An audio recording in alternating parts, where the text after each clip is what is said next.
Yeah, I will just firstly apologise for the delay in getting started, but I must compliment Vicky on her patience in being able to get this sorted with our IT department. Thank you very much.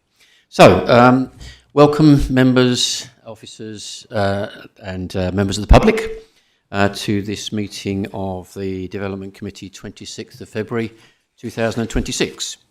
Can I draw everyone's attention to page 3 within the agenda, which sets out details regarding fire safety instructions and the webcasting arrangements. In the event of the fire alarm sounding, please leave the building via the nearest exit and make your way to the assembly point located in the market car park adjacent to the Civic Suite building.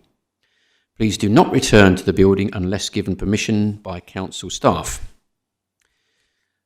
For the benefit of those watching from home and those in the public gallery, members of the committee are seated in the front row and all non-members of the committee in attendance are seated in the rows behind.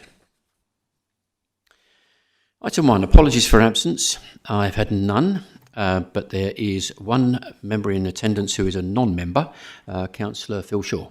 Welcome.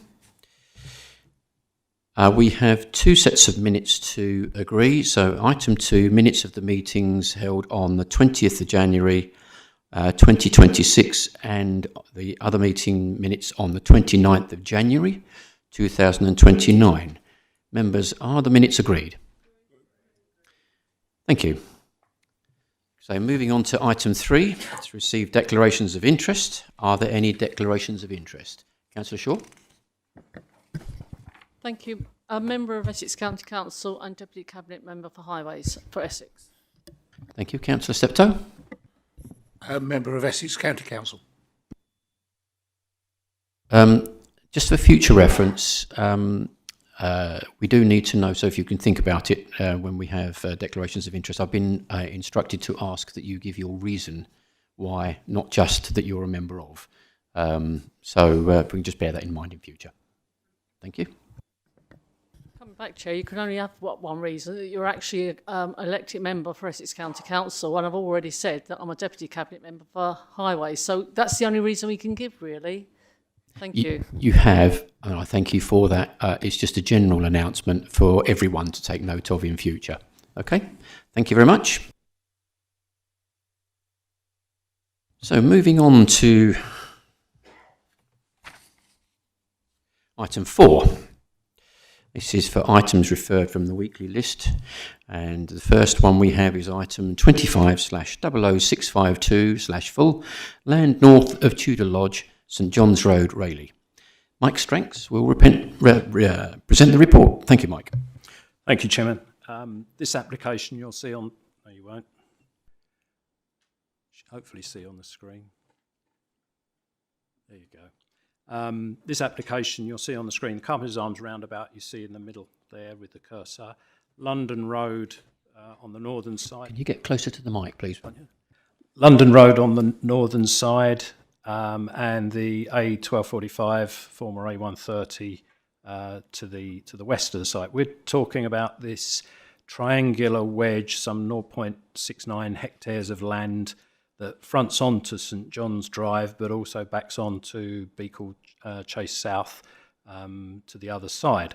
And the single property Tudor Lodge next door to it, that's where it's picked up its property references from, so that there's a land adjacent Tudor Lodge, just to be able to identify it. It's not part of Tudor Lodge property.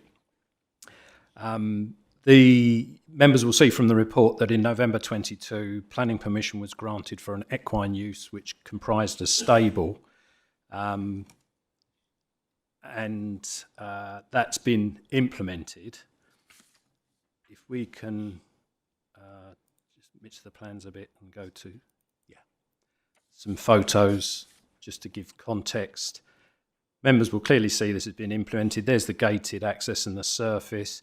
Corner of the stable building there you see, and a better view of the stable. What this means is that the permission being implemented, the site is what we call previously developed land. The application before you is to now add to that existing use by providing what we call a mixed use, which would keep the equine uses that have been approved, but add to it the stationing of what we refer to as a static caravan, a touring caravan, together with a day room. And I can show you that before we see the plan. Members will have seen this in previous applications for travellers' sites. It's just basically sort of a bathroom and a kitchen utility area, because travellers and Romanis do, if you like, the washing outside of the caravan home. So we have this day room, which has got a pitched roof design and bricks and mortar construction.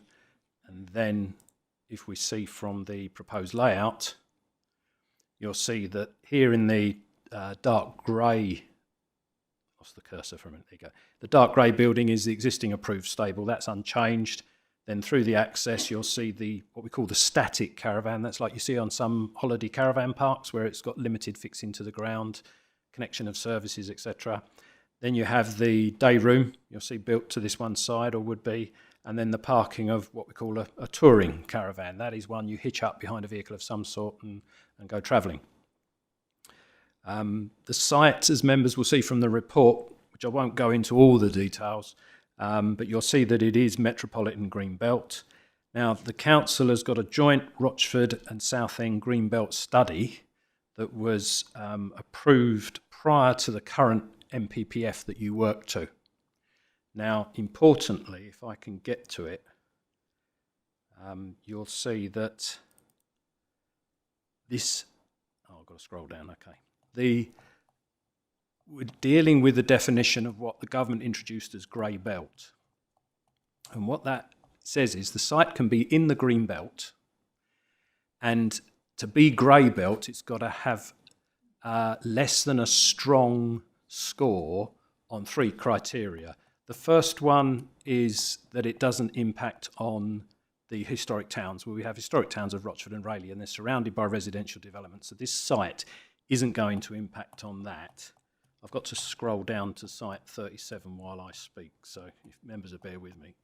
But then there are 2 other leading criteria that check the unrestricted sprawl of large built-up areas is one, and the second is to prevent neighbouring towns merging into one another. So if the site is deemed to score less than strong on those 3 counts, the historic towns, which I think you can disregard, or the other 2, the checking the unrestricted sprawl or preventing neighbouring towns merging, then it's grey belt. If it's less than strong on the score, it's grey belt. And when I eventually get to it, you'll see that the study that the council had, I need 37 to whip along, although it predates the current MPPF, it's used the same terminology. And you'll see, there you go. Sorry, Chairman. Practically got it. Yeah. No, it's okay. It's the seating position relative to this, and I've got to eat the microphone. But anyway, where we've got to, whilst I fiddled around scrolling down to this large document, is I was explaining that to be grey belt, it has to, if you like, fail on 3 scores. It hasn't got an impact on historic towns, and which these don't. Rayleigh is so surrounded by surrounding development. There's no way this site can be deemed to impact on the setting of the historic town. Okay, but there's 2 other criteria. One is the checking the unrestricted sprawl of large built-up areas, and the other one is to prevent neighbouring towns merging into the other. There's other criteria in the Greenbelt paragraph about regeneration and stuff, but that does not count towards grey belt. It's those 3 criteria. Historic towns, disregard. It's the 2 I just mentioned about sprawl and merging. Okay? Now you'll see our site here is part of a wider parcel of a Greenbelt study that's been done jointly between Southend and Rochford. Consultants have been appointed under instructions from both authorities, and they assessed this area 2 or 3 years ago before the current MPPF to help you with your local plan that's being prepared. So it's part of the evidence base. And apologies for the small scale, which I can't enlarge, but if you see my cursor, you'll see the sort of the Lidl proposed site and Swallow Aquatics that we saw before. Here's London Road, where the cursor is. The A127 along the bottom line. and the A1245 to the west. Our site, as you saw from the location plan, is just inside this line of the A1245, the A1245. So it's in this wider parcel that wraps around Rayleigh and Hockley, and you'll see from the score by the consultants look against the unrestricted spool, it's moderate. To be green belt, it needs to be strong.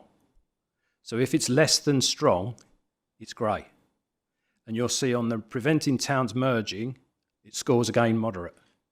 It doesn't score strong. So that's why officers in the report before you have concluded that this site is grey belt. And that leads us then to a different analysis where certain uses that you might have found unacceptable in the green belt before become appropriate according to the government's policy. Now, you've also got a situation with gypsy and traveller sites as well as housing that you've got an undersupply and provision. The report, there's some 2 or 3 pages of looking at the different studies and figures over the years, but the conclusion to it is that you need in the next 5 years 37 pitches, and I think it's till 2042, something like that, you need 60, 65. So this is only one pitch, but it's going to contribute to that concluding analysis on need. Now, that analysis on need has been done by consultants working to national process of collating the figures and the demand that is widely accepted by the planning inspectorate, other councils, and also this council in commissioning them. Okay, so the council has endorsed that methodology to go forward to produce the study. The study has come back saying you need 37 in the near future and 65 odd in the longer term. So we conclude that although there are various figures in the report to give members the full picture, which would just confuse things to sort of try and go through concisely now, but given the need, given the site is grey belt, that this development proposed is acceptable. So the recommendation, Chairman, is approval subject to the conditions that are set out in the report. Thank you, Mike. We have 2 public speakers for this item. Mr. Green is first. Mr. Green will speak in support of the application. If you'd like to come to the microphone, please, Mr. Green. You have 5 minutes to make your statement, and I'll give you a minute's warning when we come towards the end. Thank you very much.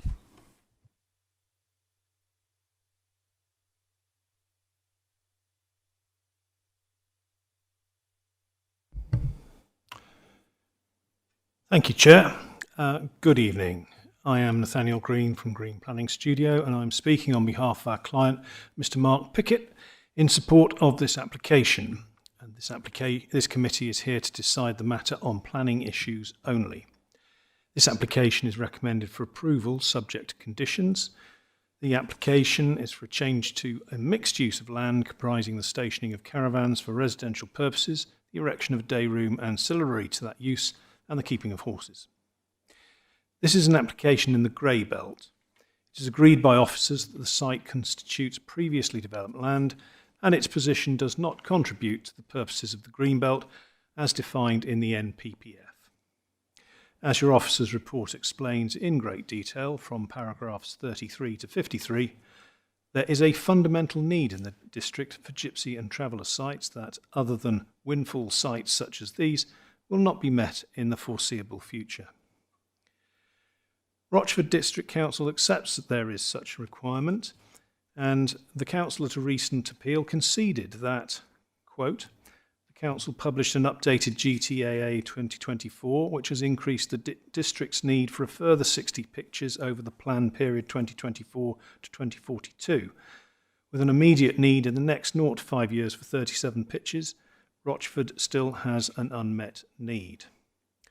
Our client and his family are accepted as having gypsy status by the council, although as permission runs with the land, not the applicant, it is irrelevant who applies for the application, providing a gypsy or traveller actually lives there.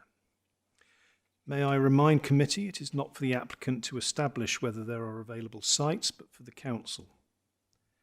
The council cannot demonstrate a 5-year land supply of deliverable gypsy sites, and this, coupled with a lack of formal policy regarding windfall sites, such as this one, constitutes a failure of policy that also counts heavily in favour of the application. There are no pitches that have been delivered through the Council's policy provision, and there are no public sites currently available. No other suitable and available sites accessible to the applicant have been identified. The site lies in countryside that is well screened on 3 sides by existing vegetation. All structures will be single-storey. There will be no overlooking of neighbouring properties, as the existing close boarded fence should screen the 2 properties. The day room will be clad in timber that corresponds with the local vernacular. The small scale of the development should mean that there will be no significant impacts in terms of noise, air or water pollution. The Highways Department considers that there will be a negligible effect upon the road network in terms of impact upon highway safety or any cumulative effect, and therefore there is no objection on Highways grounds. The site will also have little ecological impact upon the immediate area. However, an ecological enhancement condition will be accepted. Our clients accept that the requirement for additional soft landscaping through a planting condition. Also, he has already paid the financial contribution towards the Essex Coast RAMS. BNG does not apply in this instance, as outlined in the officer's report. May I remind committee members that regardless of defamatory comments that have been put on the website, these allegations have no bearing upon a planning application. You are here to consider planning matters only. Also, access issues are not a planning matter. To remind you, the lack of a 5-year land supply means that under paragraph 11D of the NPPF, there is a presumption in favour of this development, unless it can be demonstrated that either protected areas or assets of particular importance may be harmed, or that there are adverse impacts that would significantly and demonstrably outweigh the benefits. Minute left. As your officer report demonstrates, there is none on either count, and therefore this application should be granted. The recommendation comes with 17 conditions, and Mr. Pickett is happy to comply with them, and on this basis I urge you to approve the application. Thank you. Thank you, Mr. Green. If you'd like to return to your seat, thank you. The second speaker is Mr. Dagg, and he's speaking in objection to the application. Mr. Dagg, as previous, you have 5 minutes, and I'll let you know when we get to a minute toward the end. Thank you very much. Good evening, Chairman. Good evening, members. I'm asked to raise, on behalf of a local resident, Mr. Marnie, some contrary views to those that have been given to you by your officer, Mr. Stranks, and also by Mr. Green on behalf of Green Planning Studio. You will have noticed that there is an issue raised by the Raworth Parish Council with regard to the status of St John's Drive. If you look at page 88 of the report, I'm sorry, page 38, my apologies, page 38 of the report, and you look at paragraphs 80 and 81, you'll notice that Essex County Council has reviewed the proposal, and it points out, the highway officer points out in the consultation response that St John's Drive is a private road shared with a public right-of-way, and the applicant must hold a legal right of vehicular access. Now, unfortunately, the highway officer didn't explain why it was necessary to point out that the applicant must hold a legal right of vehicular access. Now, the reason that that was pointed out is that there is, of course, a public footpath running along this private road, St John's Drive, and it is a matter of law under Section 34 of the Road Traffic Act 1988 that it's a criminal offence to drive a motor vehicle on a public footpath unless there is lawful authority. You have been provided with no evidence whatsoever by Green Planning Studio that there is, in fact, any lawful authority, that's to say, any private right vested in the owner of this particular site to drive a motor vehicle along St John's Drive. And that, I would submit, is a very important factor for the members to consider in the determination of this application. I have the section of the Road Traffic Act here, section 34, section 34.1, and if Mr. Stranks would like to have it, I have it here ready for him to see.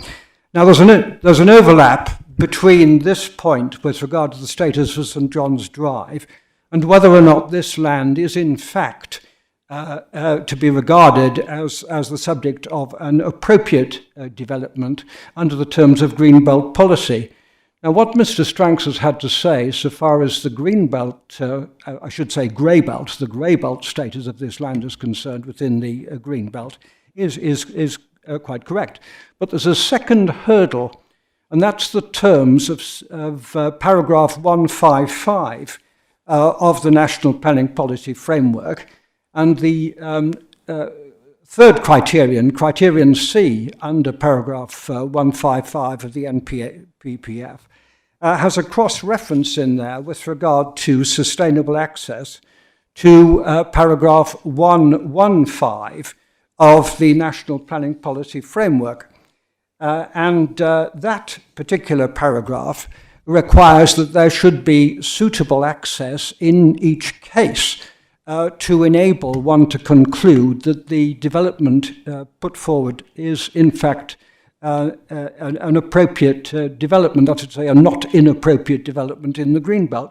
That criterion fails so far as this particular application is concerned, because there isn't in fact any lawful entitlement to drive motor vehicles along St John's Drive. So that's an important consideration for members.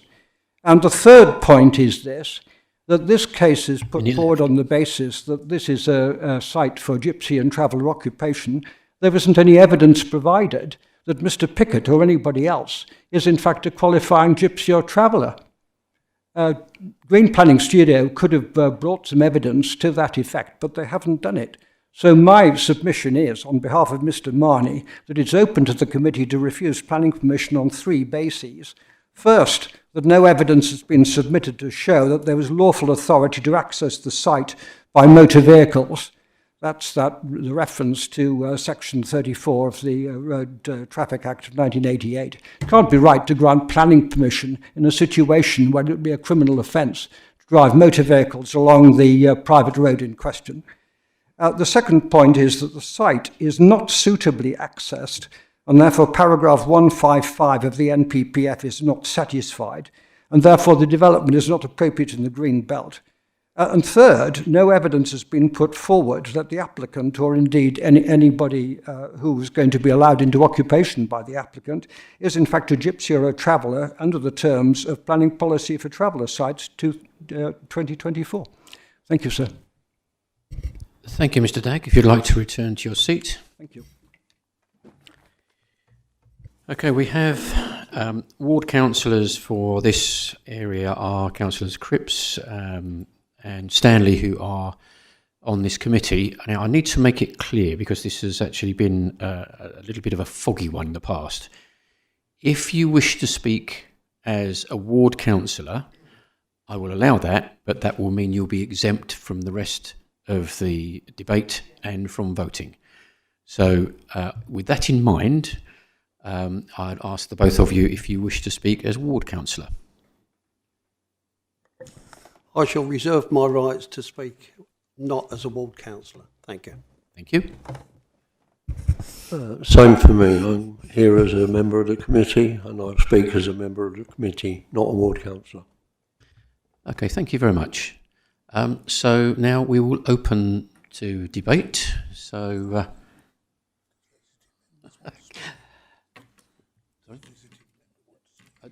sorry, I should have asked. Thank you, my vice chair there. Do a visiting member wish to speak? No, thank you, Chair. Thank you. Okay, so Councillor Linden, I believe you were first. Thank you. Thank you for the report brought forward. Just want to clarify the point regarding the access. If my understanding is at this moment in time, even if it is a private road and access has not been agreed, we can still look at the potential of allowing the planning to go forward. I mean, what relevance the gentleman very kindly has outlined it for us, but if we could have your response in respect to that, and how much weight we need to put on that in respect of allowing or not allowing this planning to go forward, please. Mike? Thank you, Chairman. Anticipating this issue would crop up, I was able to approach the council's legal officer, who can't be here tonight, but she was quite comfortable that the access issue and the right of passage over it is essentially a civil matter. I take the point that vehicles would be driving over footway, but I'm not sure who enforces that, whether the right to vehicle purchase comes from the county council or other frontages in the vicinity. But she was comfortable, if she'd been here, in advising you that that would be a civil matter. Access is important, but she was looking at it in the context of whether the site was landlocked, and it clearly has access to highways on at least 2 frontages. So we don't agree that the applicant is prohibited from doing so, but that is probably an issue from another place. Looking ahead, that if permission was granted, you'll know as members that quite often the planning permission is just one of many consents that you might need: drainage connections, building regs, planning, and highway rights over either private highways or connections to public highways. So the legal advice you would have got tonight, had she been here, would have been to say that it's something you can give weight, but it's how much you choose to give weight in the balance that you're making up. You can, in our view as officers, grant planning permission. It would then be for the applicant to sort out access if he feels he needs it, and from whoever he needs that access from. Thank you, Mike. So to just clarify what you're saying there, although this may be an issue, as Mr. Dagg has outlined, it is not something that we are looking to judge the actual application we've got in front of us on the basis of. That's right. I mean, straying to the paragraph 115 that was mentioned, that's more for remote areas where there are no services and people are forced to walk in the roadway and things like that. You'll seen some decisions on the Weekly List recently where somebody, say, wanted 4 houses or something on a PDL site, and we've refused permission and won the appeal on the basis that the site wasn't in a sustainable location where there was alternative modes of transport.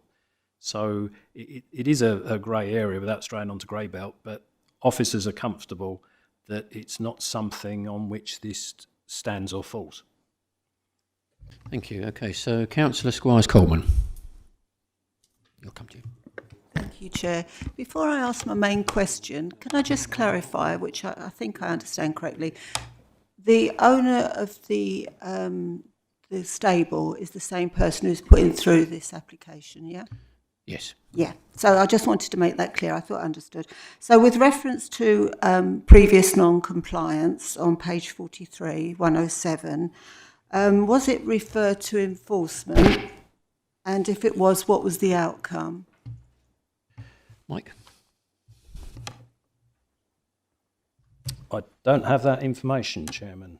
I know enforcement have been involved because to complicate matters. Yeah, sorry, Chair. I know enforcement have been involved because, without wishing to complicate matters, they provided the title. Now, I think to register land, I'm not a lawyer, but you have to show the deeds. And what they were saying is there's some inconsistency between the title to the site and the site before you. Now, it's quite proper for somebody to apply for planning permission, if you like, on 90% of the land they own. One of the irregularities you see here is that there's a dog leg in the registry to the adjoining property. So whether that owner straightened it up or whether there's been some agreement. But the important bit is where the cursor is here, where the title strays over the road of St John's Drive. Sorry, Mike, we're not seeing it on screen. You're saying about cursor. Sorry, yeah, my mistake. I'll go over that again. Yep. So what I was talking about was you'll see a site edged red on the screen before you, but that's not totally consistent with the application before you. This is a land registry extract, which shows that the land is registered to this applicant. And what they've done, they've applied on the relevant part of the site that they say is associated with the planning application. But you'll see down here, there's an irregularity in the boundary with Tudor Lodge. That's a private matter between them. But you'll see here, the ownership, or at least the title, strays across St John's Drive. Now that would suggest that the applicant owns that piece of land. It's not part of the planning application, but there are issues to do with access and rights, etc., that no doubt either has already been negotiated or might need to be negotiated between the existing people who use that access and the applicant. I think this is what drove our colleague on legal to conclude that this is essentially a matter between the respective people who have these rights to sort between themselves. But I can't give you any firm definitive which is right, wrong, or whatever. The Highways Authority have said that in order to drive over a footpath you need a special, if you like, licence, as it were, or a vehicle permit. I assume on that basis you get it from the Highways Authority, but I can't confirm that to you absolutely. I've chased them with emails today. They wrote back with one, but they didn't reply on this one. So I can't tell you for sure if it's something the applicant would need to purchase off the Highway Authority or the other frontages. But it looks from this extract as though there could be issues over rights and ownership anyway, just as a suggestion. It's whether this council needs to mediate or rule in some way, which I suggest from a planning point of view, it's not the planning function to do so. We just need to be satisfied about the use, that there seems to be an access, and if you think that quite often a planning permission is necessary before owners enter into negotiation, it establishes something we call confidence in the site, then if they know what they've got permission for, they can sort out their prices and costs and who pays, etc. So it's not irregular for somebody to come to a committee with a planning application and either not yet own the site, although that's increasingly rare because land is scarce and gets bought, but there are other issues like drainage connections, highway rights and things like this that still need to be resolved. Our legal advisor says that's something that she would expect to be resolved outside of the planning process. Thank you, Mark. If I can just simplify that, my understanding is that you don't actually need to own the land to apply for planning permission. Am I right in that? That's right, Chair. But Okay. the plan I just showed you, that's on the screen now, is a plan of registered ownership, registered title. It's not the same plan that you're granting or looking to consider planning permission for. The red line to the site is less than the size of the one that you've got. It doesn't include the roadway, basically, and it doesn't include the dogleg in the boundary. Okay, thank you. Councillor Squires-Coleman, you want to come back? Yeah, thank you. My question about ownership, I suppose, was leading into. I just wanted to get that straight in my head because, as I was speaking about the enforcement of previous conditions, whether because I understand that there was supposed to only be 2 horses and that sometimes there was 5 or 6. Was it referred to enforcement? What was the outcome? And I'm just wondering what guarantees we have for future conditions. Can I just come in on that? Because this is a historical issue, and it's, unfortunately, although I understand your concern, it's not actually part of what we are considering here tonight. So you're saying that we cannot have any queries about future conditions being adhered to because of previous. Are you talking about animal welfare? I'm talking about that there were conditions made originally to the original application of the building of the stables. There were complaints that they weren't being complied with. I'm wondering if they were referred to enforcement, what the outcome was, and what does that mean for the adherence to future the conditions that we now put forward. Right. That's all I'm saying. Right. The situation there is that it's historical.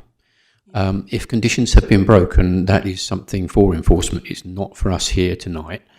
All we can do is, in whatever decision we make here, is if we do decide to put conditions on and they are broken again, then it has to be again referred to enforcement. So you're saying, regardless of whether it was referred to enforcement or not, that's no concern of ours? I'm getting that. Not on this committee, no. Okay. Right. Thank you. I do understand your concerns, though. Councillor Reenshaw. Thank you, Chairman. I'm concerned that with Essex County Council, we still haven't got the legal part of the vehicle access, and Essex hasn't actually come back. I'm really concerned about that. And as there's been conversations, I think we should have had a brief on this, what they've said, not just verbally, so we've got it in writing. And at the last planning meeting with another application, I actually asked for a KC opinion for what is green, why, if it's green, why has it gone to grey? And as yet, I haven't had a reply on that. So my question is, I'd like a KC opinion of what is grey or what is green to go grey. Thank you. It doesn't matter about the scoring, Chairman, because that was the previous MPPF. We've got a new one now. So what the scoring was for the last one, I would like to know the new one. I haven't got the MPPF. I've left it at home. And I don't think I can get it on my phone either with the internet here. So that's my two queries. I'd like to have had a brief of what was discussed at Essex, which we never really get, and I've always moaned about it. And KC opinion, please. Thank you. This is a difficult one because I understand your concerns, but there are clear definitions that Mike Stranks has given us, and I understand Mr. Dagg's concerns, but what I don't want to be doing at every planning application that we have come forward is to be asking for KC on every application that comes through. I do understand your concerns, but on that, I think before I say anything more, I'd like, before you come back, I'd like to actually throw it over to Mike for comment on that, please. Chairman, one of the reasons I brought to you the survey, and to save time, I won't scroll through those pages and get it up, but I was surprised in reading that document that actually the consultants had used the same terminology on unrestricted sprawl and towns merging that's actually in the MPPF, because I believe colleagues in planning policy are having a revised study done to reflect the new document, but I sat there thinking, well, I don't need that to help you tonight, because it looks like those consultants, probably through an earlier draft of the MPPF being circulated, they knew what was coming. It looks to me as though, at least on this site, they've preempted what is in the current MPPF. So I'm quietly confident that in terms of the words used and the scoring, that if you was to, I think they've actually been appointed, you've got a new study being looked at, it would not surprise me that it does not come back with the same score. So I'm not expecting any surprise. I wait to be surprised, but we need to advise you as best we can tonight. To forgive the County Highway Authority, the comments that have exchanged today are largely a result of Mr. Dagg kindly giving us a heads up of the issues so that we could rehearse this with County and be able to advise you as best we could. Unfortunately, colleagues came back first thing in answer to one email I was able to fire off last night, but then when I challenged them on this, they weren't able to get back. So in fairness, they had less than a day to get back to us. It's not as if they've had it for 3 or 4 weeks, the usual consultation, and been able to reply. They've got other things to do like the rest of us. So I was lucky to get what I got when I got it. So I wouldn't be too hard on county colleagues. They had a day or so or less to come back to us. Thanks, Mike. Councillor Shaw, you want to come back? Yes, I know they're very busy, but I do think that at times they could come back a bit quicker.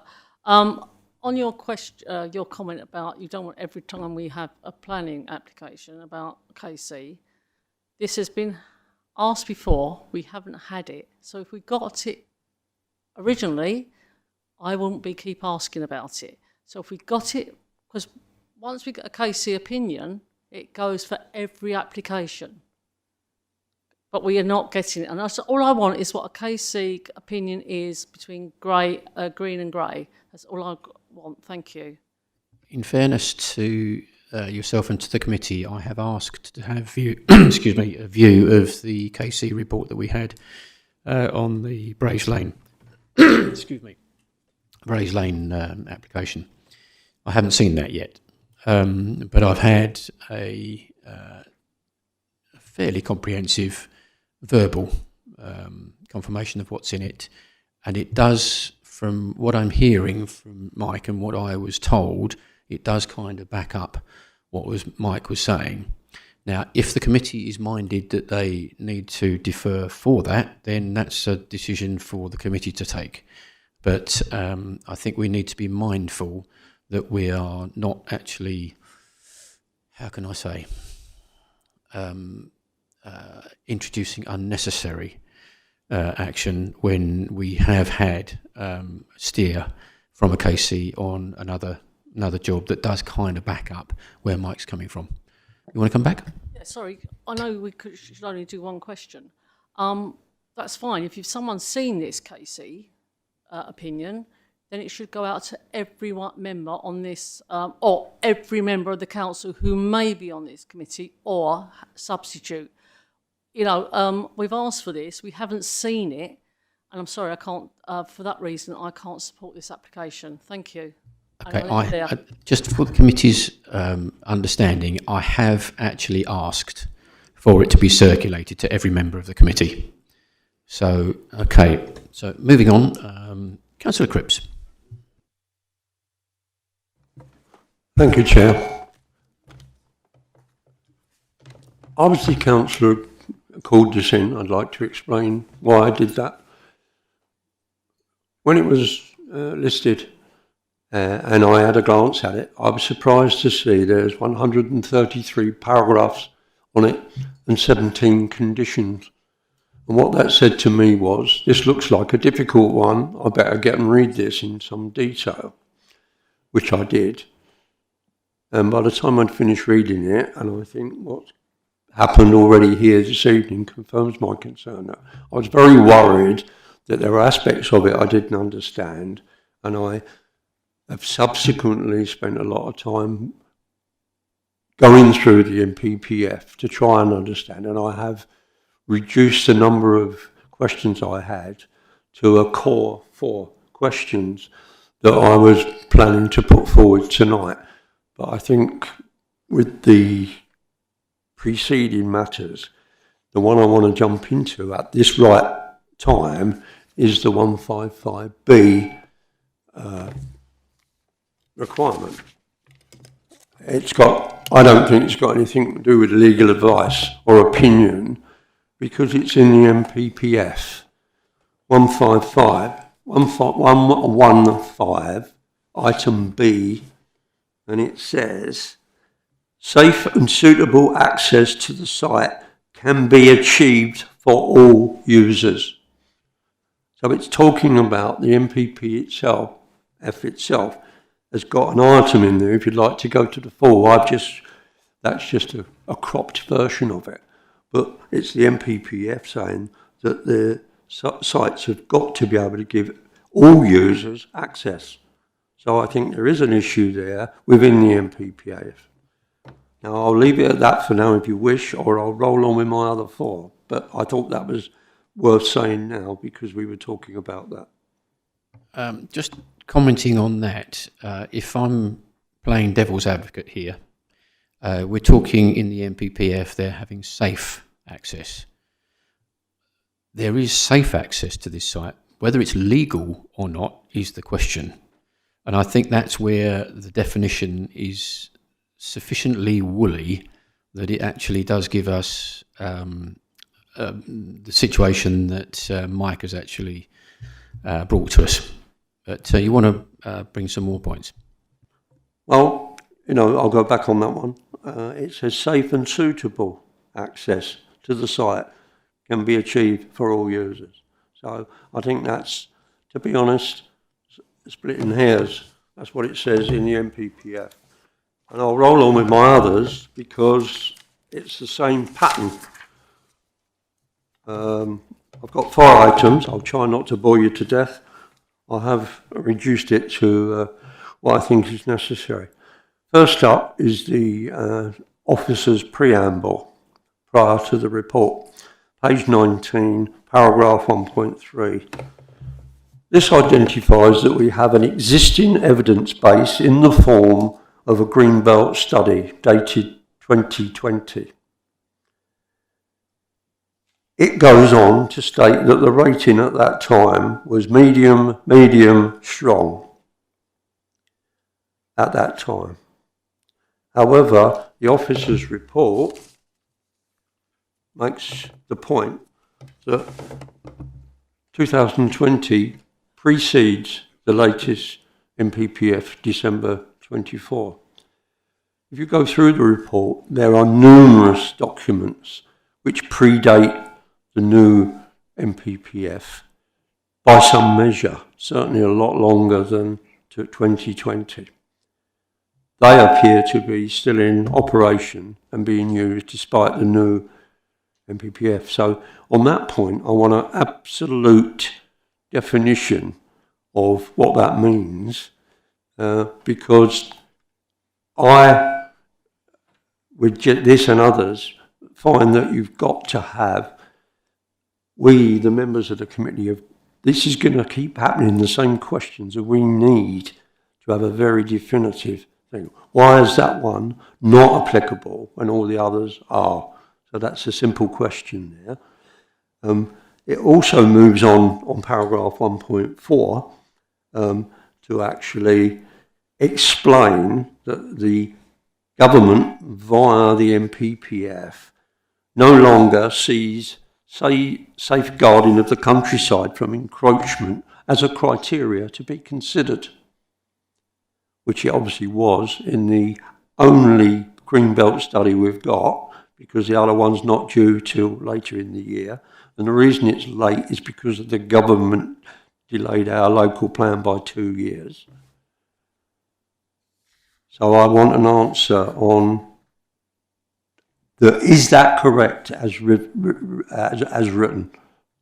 That is then, because when you go to 143 in the MPPF, item C in particular, there's no asterisk or footnote to it saying that doesn't take place. You have to go elsewhere to find that, which is why I found the document so difficult to deal with, and that's why I called it in, to try and iron these things out, not only for myself, but I suspect for everybody else as well. The next item is a clarification.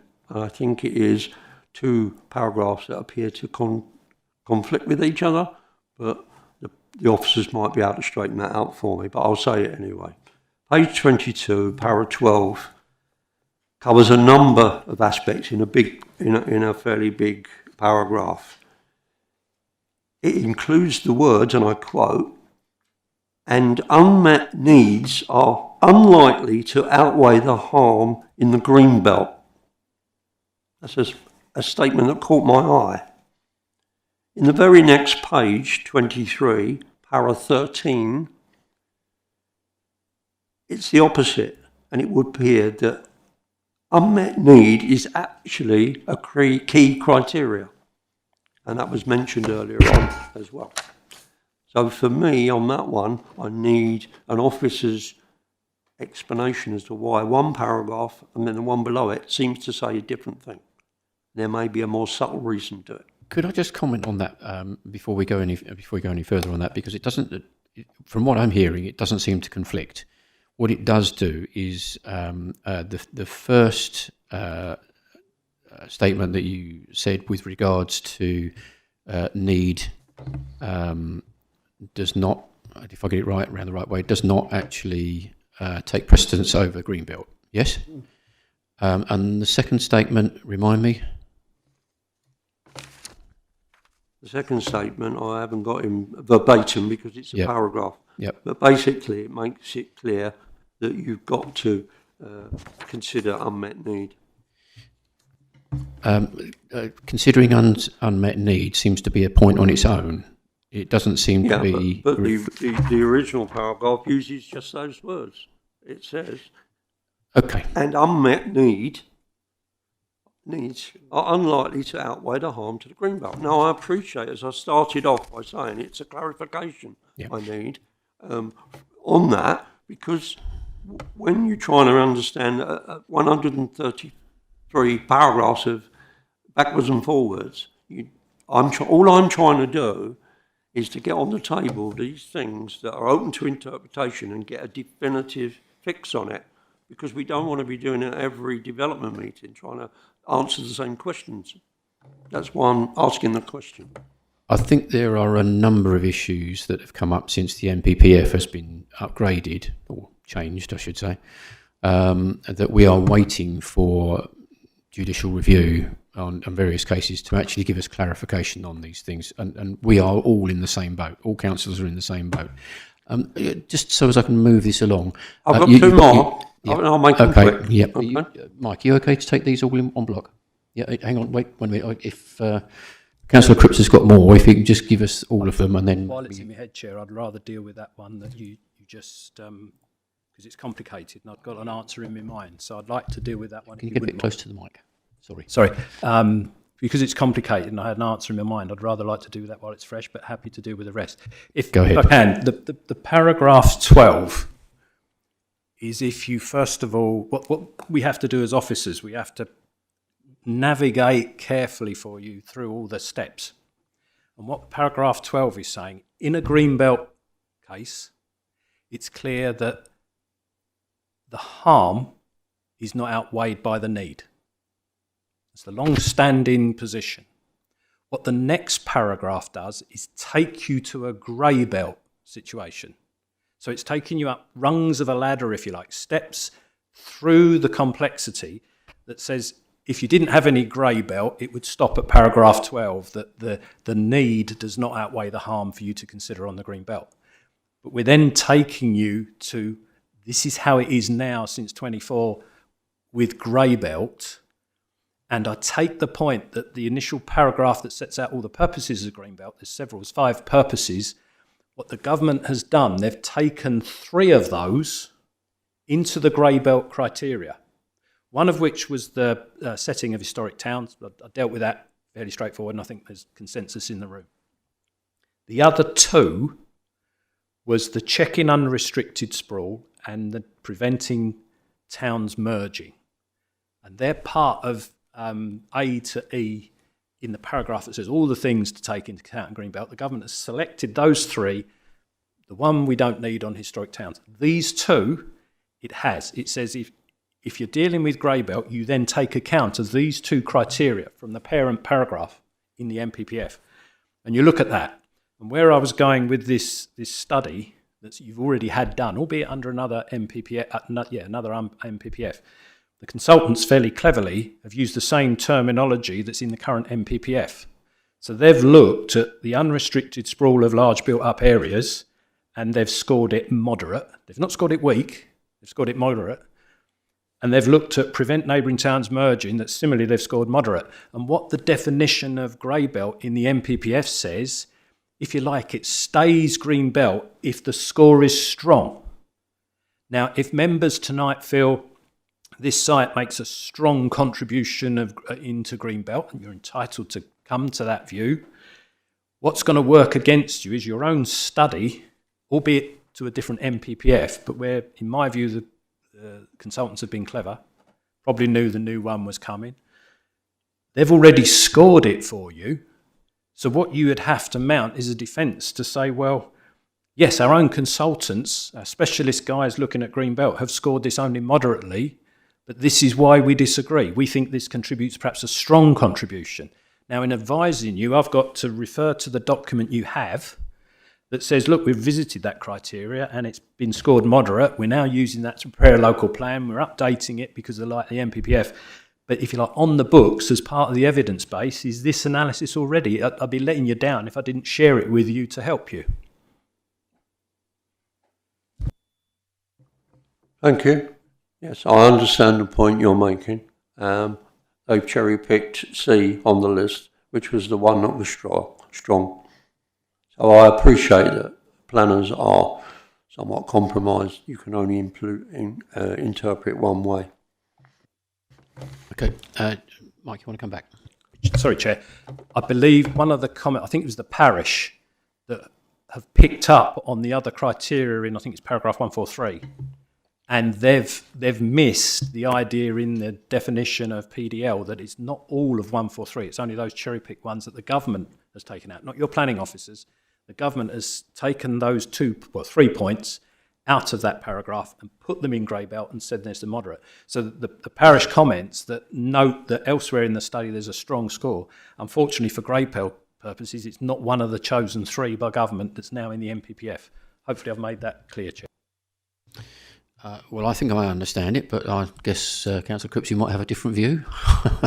If not, would you like to move on to your other point? No, I understand Mike's point that when you go elsewhere and you burrow down into somewhere else, that you'll find that explained.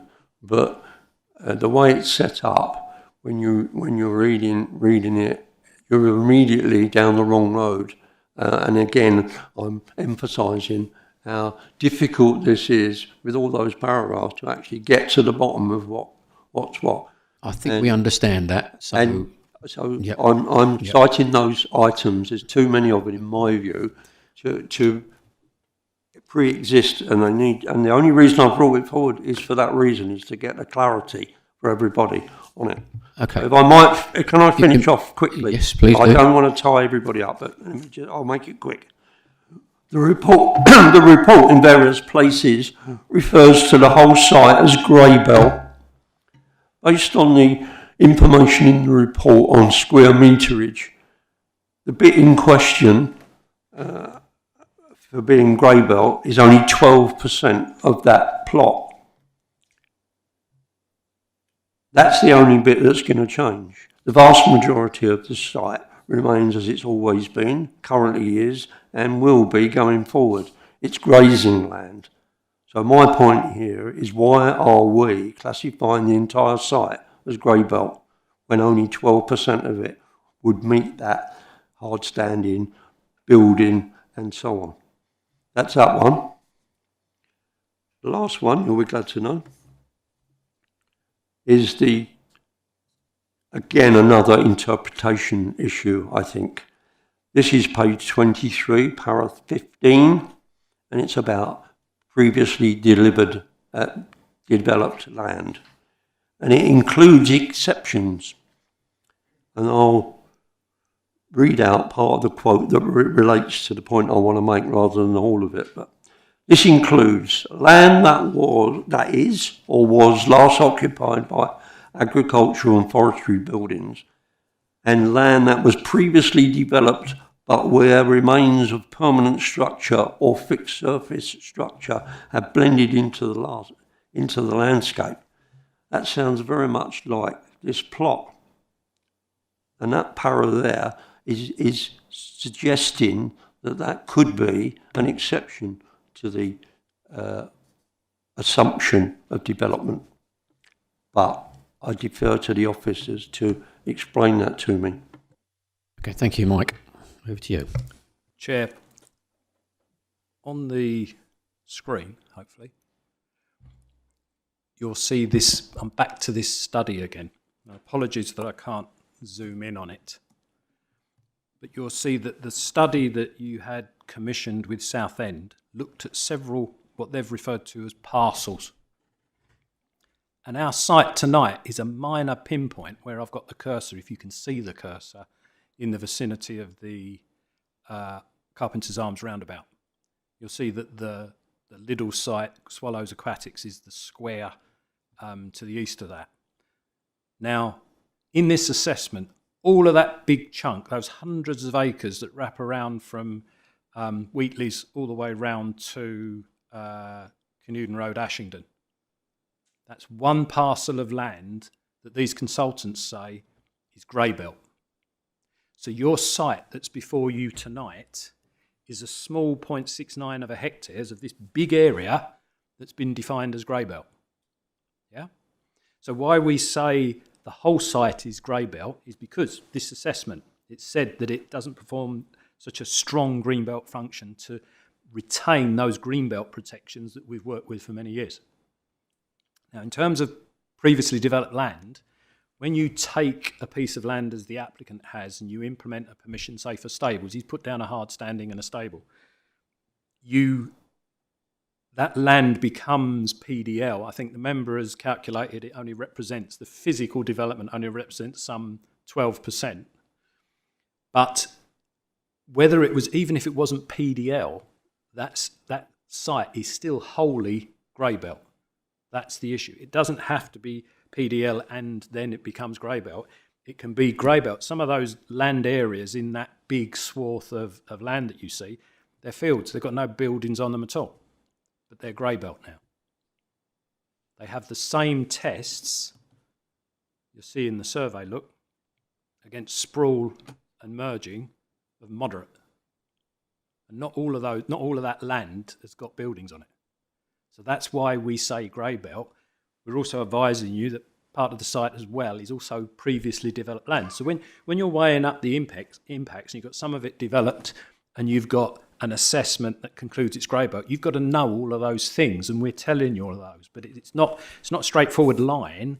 It's loads of different criteria coming in to what you've got to consider. So this is why being part of this greater sample area, this parcel, is why we're telling you it's all grey belt. In fact, a lot of the land surrounding it, hundreds of acres, are all grey belt as well, according to this assessment. Thank you. Councillor Cripps, you need to come back. Yeah. I don't see, I accept the planner's explanation of the rules as he sees it, but one of the criteria used to justify the previously developed land is its openness, and that openness is that 88% of grazing land. It isn't grey belt because grey belt has to mention in the report is hard standing and the stables as evidence of the previously developed land. The grass or the grazing area is what it's always been. So I find the logic difficult to swallow, frankly. I understand your concerns, Councillor Cripps, but in starting your reply there, you said you accept the officer's conclusion on that. And I think that is quite key because we have to be mindful of what an inspector might say on this. We have our concerns. That's obviously been made clear so far. But we do have to be mindful that this has to be a legal and a policy-based decision that we're going to... Councillor Cripps, I'm going to ask you to be very quick in your reply, if you will, because I've given you a lot of lenience on time because you're the council brought it in. Thank you. I just wanted to say thank you, actually, for letting me speak, and I realise it was quite rambly and what have you, but I think it proves my point and why I called this in, because there's so much that needs to be explained in more detail, and I think this has borne me out. Yeah, I think this is one of the things. As a general comment, I think that where the MPPF has changed, we are going to have these dare I say, grey areas where we do need clarification as things go on. And it's right that we should question it, but we do have professionals who we employ to try and guide us through this, and I think Mike is doing an amply good job so far tonight, which I'm sure he will continue with. But in the meantime, Councillor Steptoe. Thank you, Chairman. One or two things. I wanted to pick up on a couple of comments one of the speakers made around the access road. County refer to it as a private road rather than a private street, because I know there is differences between that. question I would ask is that in about 2 to 3 years ago, I did look up the date, it was 23rd of the 11th, 22, we granted planning permission for the stables. One would assume that access was given for use to the stables. So why is that now becoming a question? Secondly, we don't know who the owner of the road is, whether it is one private individual or whether it's a riparian ownership, all those properties along. So I'm not sure that that is particularly relevant. The fact that it's got a footpath along it, yes, it needs to be maintained and it needs to be made sure that the footpath is passable. I can think of at least 2 other occasions, not far from where I live, where there is an unmade road which has got a footpath running along it, and there's never been a question of having access for vehicles. So that's something I find quite interesting. So my concern is that the strong possibility is that he has already got planning permission to use that road because the stables are already there. If it isn't, then that is, I think, a matter between whoever is the owner of the road and the applicant on a civil matter. I think that's outside of our jurisdiction. The other question I wanted to ask was around the services, and I'm not sure whether it is relevant to planning or whether it will come under planning regulations. There's no mention, and I'm assuming there's no main drainage to this site, how that particular issue is going to be dealt with. Thank you, Chairman. I think that your first point is answered by what Mike brought to us earlier, where we've had the legal advice that this is a civil matter with the road there. But it is a good question, because obviously if we have actually previously allowed this, it does rather beg the question as to why it's now become a problem. But on the second point, Mike, could I ask you to come back on that, please? Thank you, Chair. Condition 5 of the recommendation requires the submission of surface and foul water drainage details. That's quite standard, and I think you heard that the applicant is accepting of the conditions. So with the confidence, if you give them consent, they would then explore those details and submit them to officers for agreement. Thank you. Do you wish to come back at all? No, that's fine. Thank you, Chairman. Okay, thank you. Councillor Stanley. Thank you, Chair. A few items need to be clarified, I believe, with the committee, apart from what the speakers have said already, and from my colleague, Councillor Cribbs. The road is actually owned by the residents to the ditch that separates the highway to the St John's Drive. It's owned by the residents. That is been clarified to me on the plans of ownership of land. The only part that is not, and that's the entrance to St John's and the other end where it ends into the farm. So those 2 parcels of land are owned by Essex County Council. The rest of it is owned by the residents. So to put your query straight, Councillor Steptoe, that is the answer to that.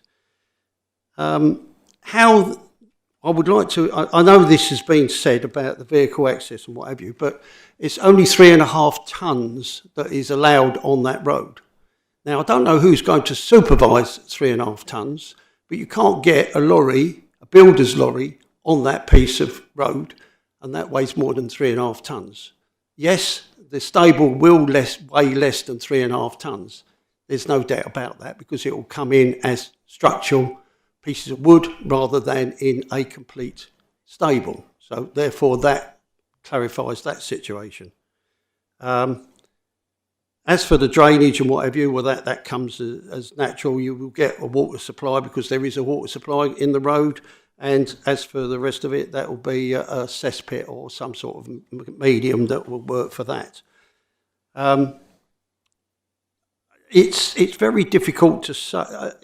It is greenbelt land. It was qualified as greenbelt land for years by the NPPF, and then all of a sudden we change the MPBF to suit the problem that we've got, and that is having gypsy and traveller sites.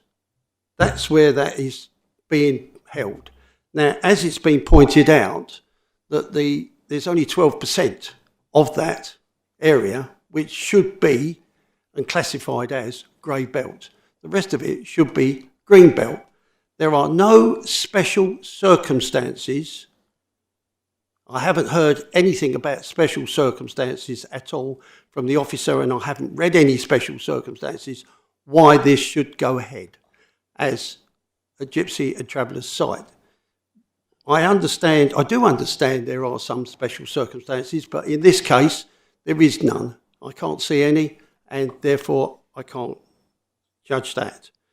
A lot of this has been said on the previous commentators on this, and I can see where I can see that we're in a difficult situation with the new MPPF.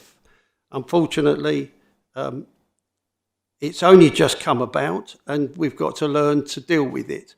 But I still think that on the grounds that most of it has been green belt, and to keep it as green belt, if you go as grey belt, you will increase, maybe, if we can't put conditions on this, and I don't know if we can, in relation to the area that is at the moment used, can we put conditions on that as to no other caravans or occupants of that piece of land can go on there? Because unfortunately, we don't seem to have an enforcement that will actually go and look. And from what I've seen of other parcels where we have dedicated this sort of land, it has been engrossed. It has been exploded into some more caravans or whatever the case is. The amount that's covered is unbelievable in other circumstances. So I just wondered if we could put conditions on there will be no other occupants on that land.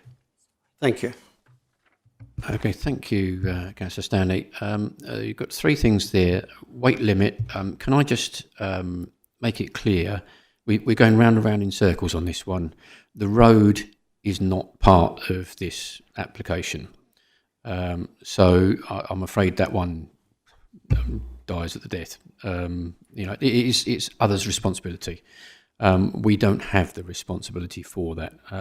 Greenbelt, yes, agreed. It has been Greenbelt for years, but that's only because Greybelt has only just been released or defined. And I think Mike has been very clear in going over that many times over. When it comes to other items on the site, that would have to come back to us for planning permission again, I would suggest. But obviously, there would be an enforcement issue. We do realise that there has been an enforcement issue in the past, and we are dealing with that at the moment with more recruitment. That is actually happening now. So hopefully we will see the benefit of that in the near future. Otherwise, Mike, do you need to come back on anything there? Yeah, a couple I'd like to, Chairman, without prolonging the agony. Sorry. The restrictions on use, condition 4 restricts on the horses, condition 3 on occupation, and latter conditions 14 and 13 limit your caravans and on the commercial use. That's because we find sometimes without those conditions, say an occupier, I don't know, might have been looking to establish a scrap business or some other form or a big landscaping issue. Inspectors have generally favoured that as it's a sort of a residential site, then a limited commercial vehicle, the bringing the vehicle home as if it were overnight, is okay, and that's why there's the limit of 3.5 tonnes. Otherwise, if you didn't control it, maybe the applicant might say, well, what is there to stop me bringing a big Arctic lorry home? And that it's not just travelling community, it's people, long-distance lorry drivers and others, but we're dealing with a specific user, and there's the opportunity to try and segregate commercial use from residential use. If, as I said about, we've done this, and you may stop me, but if Can I just, because this 12% bothers me, and if I can just take it to the definition in the MPPF, if it works, there you go. I don't know if members can read that, but if you can, I'll go through it word by word. Grey belt, this is the definition in the MPPF. It says, for the purposes of plan making and decision making, which is what you're doing tonight, grey belt is defined as land in the green belt comprising previously developed land, which is, I think, the point being made, and then and or any other land. So when you've got and or, it doesn't have to be PDL as a qualifier. It can be not PDL, which is why I showed you that big extract of the parcel that had been assessed at sort of hundreds of acres. So I don't think members need concern themselves with the 12% being PDL and the rest being greenbelt. The whole issue is the study that's been done and the tests that the government asks us to do, which are A, B and D. D is the historic towns and A and B are the other two on merging and sprawl. That's all the criteria that meets grey belt, and you've got that assessment, which I've sort of done to death. But you see there in the last part, if you can, it says, would provide a strong reason for refusing restrictive development. Your analysis has said this is part of a wider parcel that only provides a moderate, and that's the point. Yeah? So hopefully I've made that clear. Thank you. Councillor Stanley, briefly, I want to move this on. Thank you, Chair. It says, forgive me for saying, but I'm going to pick out word here, that development land. Now, do you constitute a stable being a development? Personally, I think it's just a shed where an animal sits rather than a human being. So I don't consider that as development building. It's just a shed for an animal, not for a human being. So it's not classed as development. It's not classed as habitable premises. So therefore, it outweighs, and we should be refusing it as restricting development, because it is not development. I'm sorry, Councillor Stanley, I'll have to disagree with that for the pure and simple reason that there has been planning permission sought for that building, so it is a development. And in terms of planning, we can't argue with that really. Okay, I'm just going to move on. Last to speak, Councillor Sharp. Chair, I actually have. Excuse me, my voice is a bit croaky. Can you get close to the mic, please? Sorry. I have actually been looking at the National Planning Policy Framework in some detail recently, particularly paragraphs 153, 154 and 155, and the exemptions in footnote 7. The reason for that is because I've been looking at some other developments or potential developments, and I have to say that this particular site compares far less favourably in terms of a contribution towards the green belt than those other sites. Now, my colleague, Councillor Cripps, has talked about the need for achieving certainty, for seeking clarifications. I do understand where he's coming from, because Councillor Cripps has been an engineer by background. He's been dealing with certainties all his life, but we're not dealing with certainties here. I think the National Planning Policy Framework was almost designed to create subjective opinions. And I don't honestly think we are going to get these clarifications. And in terms of legal opinions, they're only as good as they make reference to the particular development. I don't think we can rely upon a generic council's opinion. So I have to say that I'm probably in the minority here, but I feel that I'm minded to accept this development, but subject to the resolution on the civic case that there is going to be legal access to the site. Mike, do you need to come back on that at all? Okay, thank you. I think one of the problems that we are going to have going forward as a committee is that we are going to have to judge the weight that is going to be put on our decisions based on the advice that we're getting. The NPPF has, I agree, put a lot of subjective and argumentative reasoning into planning, which is not helpful at all.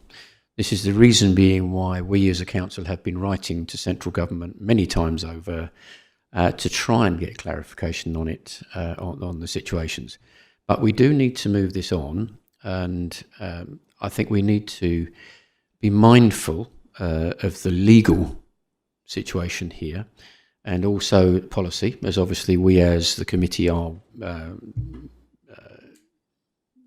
basically told that that is the reasoning why we are here and what we make our decisions based on.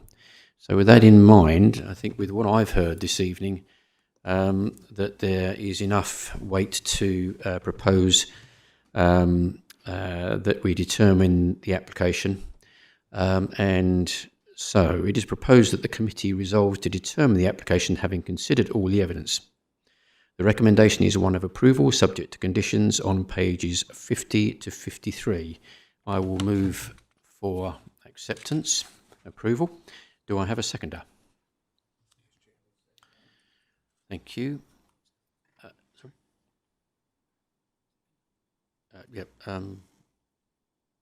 Yeah, sorry. So moving on, sorry about that. Can I have a show of hands for those who are looking for approval?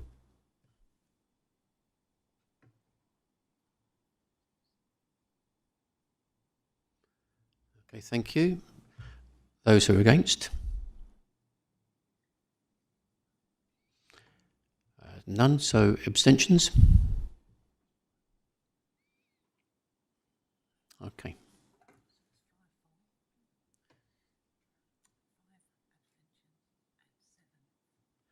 7 for, 5 abstentions. That application is approved. Okay, so moving on now to item 5, which is number 55/00815/full, the pavilion at the playing field, High Street, Great Wakering. Mike Stranks, back to you again. Thank you, Chairman. Just do you want to hang fire? Members of the public, thank you very much for coming. You can go that way if you like. It's just as easy.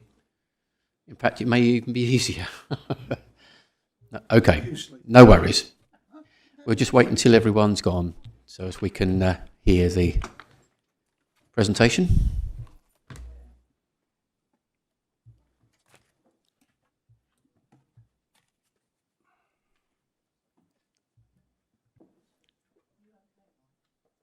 yeah.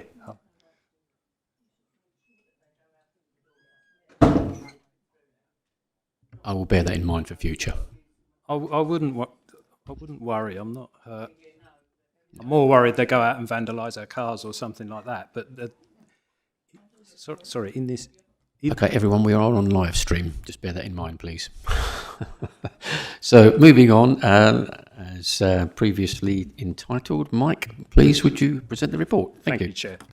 This application is to the site of the Great Wakering Sports Centre, shown on the area you see with the cursor, if you can see it. This shows that it's part of a wider open space with allotments and the Great Wakering Rovers, I believe, football ground to the east, and housing bounding the site on the south and the west. If I come out of that, this application is for a storage container, and that's shown on the screen before you with the little red square. There's also another part of the application, which is this pavilion building. The sports centre is the larger grey building there, and this smaller L-shaped one is the pavilion. This is used as changing rooms, and the application is in two parts. One is to provide the container, and the second is to provide a door in the pavilion itself. And as the chairman and vice chair saw the other day, the plan isn't helping me. If you can, I've got 3 versions here that hopefully one of them will open for us. Nope. No, it seems to work when you load it up once, and then when you go to use it, it won't open. So if I can fall back on the photo, there's the area of the container. It's unremarkable. It's a small container in any case. And if I go to this one, this is the wall of the pavilion. If you can imagine, the window is being taken out and what is called a French door being put in its place. I did hope to be able to show you the door, but I'd ask you to bear with me on that. The container itself is what you might call a half size. It's only about not quite 3 metres in each direction and 2.4 metres in height. It's to be used for the storage of equipment to maintain the pitches, including a ride-on mower. So they want something substantial. We had anticipated members might be concerned about the appearance of it, but they've said they've looked at the appearance before, but they need something that's going to be strong to take all the gear. And you'll know that from time to time, this committee approves containers for various uses throughout the district. Although there's a picture of this, where's the brochure? Have I got that there somewhere? There you go. Ignore the blue, this will be painted in green. But you can see they're brand new containers that go onto the site and suitable for purpose. It's so small really that it'll only appear marginally above the fence line to surrounding properties. It's in the envelope of the existing buildings, the sports centre and the pavilion. And officers don't feel it intrudes into the visual enjoyment of the open space or will significantly affect amenity of nearby residents. So we're recommending approval subject to the conditions set out in the report. Thank you, Mike. Just so as members can have a little bit of more meat on the bone, so to speak, when we had our chairman's brief, one of the things that we did raise concern about, because the French doors are down as being glass, and I asked Mike if he would follow that up, and he did, and he has advised us that they will be putting a shutter over it, so that then so as when the place is not in use, the shutter would be brought down over the glass doors. All right, so because that was a bit of a concern. There was also previously, if I'm right in saying, a container on the ground, so it's going in the same place as where that container was some while ago. Is that right? Sorry, Chair, I was fiddling to get the cameras back. So again, there was somewhat. There was previously a container on the ground, which has not been there for a while. The applicant says there was. I can't confirm to you there was, not to be confused with a similar container, which I think is the same spec that's been provided on the tennis courts further to the east. But I think the applicant in the email trail that I think I shared with you said that they're replacing one that was there some years ago. But I've not seen it with myself or can prove it to you. If you take their word for it, fine. But I can't, as an officer, say, yes, I remember it, it was there. Okay, thank you. Councillor Stanley. Sorry, apologies. I should ask visiting speakers, visiting members, do you want to speak? No? No, okay, thank you. Councillor Stanley. Thank you, Chair. Thank you for letting me know that the glass doors were going to be protected when it's not in use. Obviously, there won't be any electrical and water supply to that container that I know of, that I'm looking at. The area that you was talking about, it was the rear end and not the face end to the field where the old container was. You can see that where it particularly was. So it's in a different position. Could I ask that the container can be almost blended in with the unit that it's at the side of? So I don't think it's green. I think it's a blue, if I remember rightly. Am I right, Councillor Steptoe? It's green. Thank you. Is it green? Oh, well, okay. Greeny blue, if you like.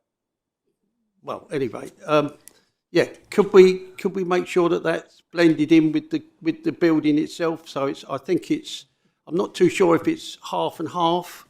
So can we get something like that to make it more inconspicuous than the colour green, if we can match it somehow?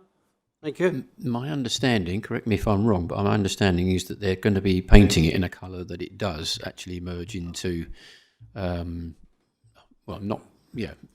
oblivion. That's green. That's green. graffiti, Chairman. That's graffiti. That there is graffiti, unless you're making I think we just have to take everyone's word for this, Councillor. I'm not going to ask for a site visit to check the colour. So I think... Yeah. It looks like there's a square that's been painted or something like that is blue. I can see that. Well, I'll tell you what it might be then. I'm just guessing here, but it may well have been a sign up there and they've painted the rest of it green. Yeah. The bottom line is just that, that they've agreed that they will paint it to merge in. Okay, so if we can just go with that. Okay. Mike, do you need to come back on anything on that?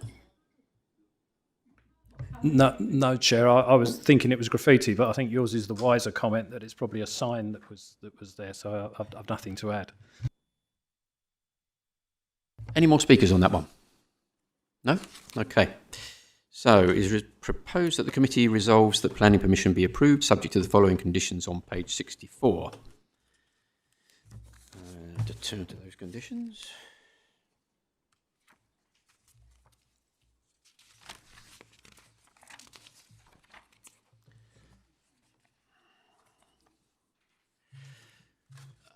Members, there's a whole raft of conditions on there.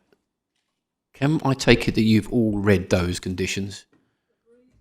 Yes, thank you. I'm very relieved. So I'm going to propose approval from the chair, subject to those conditions. Can I have a seconder? Councillor Steptoe, thank you. Those in favour, please raise your hands. That is unanimous. Yep. Okay, that concludes our business for this evening. So thank you for your attendance. Meeting ended at 21:14.